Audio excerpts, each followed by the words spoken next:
આગામી 27મી ફેબ્રુઆરીથી 17મી માર્ચ સુધી ગુજરાત માધ્યમિક અને ઉચ્ચતર માધ્યમિક શિક્ષણ બોર્ડની ધોરણ 10 અને 12ની પરીક્ષાઓ શરૂ થઈ રહી છે। 49,849 વિદ્યાર્થીઓ છે, તેઓને આગામી પરીક્ષા માટે હું ખૂબ શુભેચ્છા પાઠવું છું।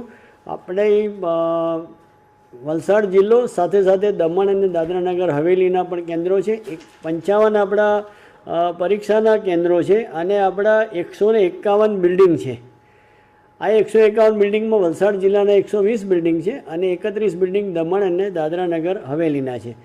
પરીક્ષા માટેની તમામ વ્યવસ્થા ગોઠવાઈ ગઈ છે। પોલીસ બંદોબસ્ત, જરૂરી જાહેરનામા, સ્ટાફની તાલીમ, સ્ટાફની વ્યવસ્થા, સીસીટીવી કેમેરા, એ તમામ વ્યવસ્થા ગોઠવાઈ ગઈ છે। વધુમાં અમારે ડીઓ કચેરીએ આ વખતે પણ એક વધારે એક ઇનોવેટિવ પ્રયોગ કર્યો છે।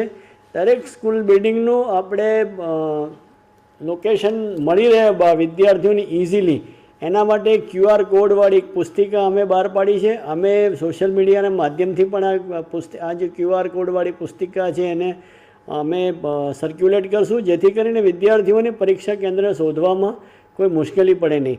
ફરીથી તમામ વિદ્યાર્થીઓને પોતાના જીવનમાં સફળતાના શિખરો સર કરે એ માટે અભ્યર્થના પાઠવું છું।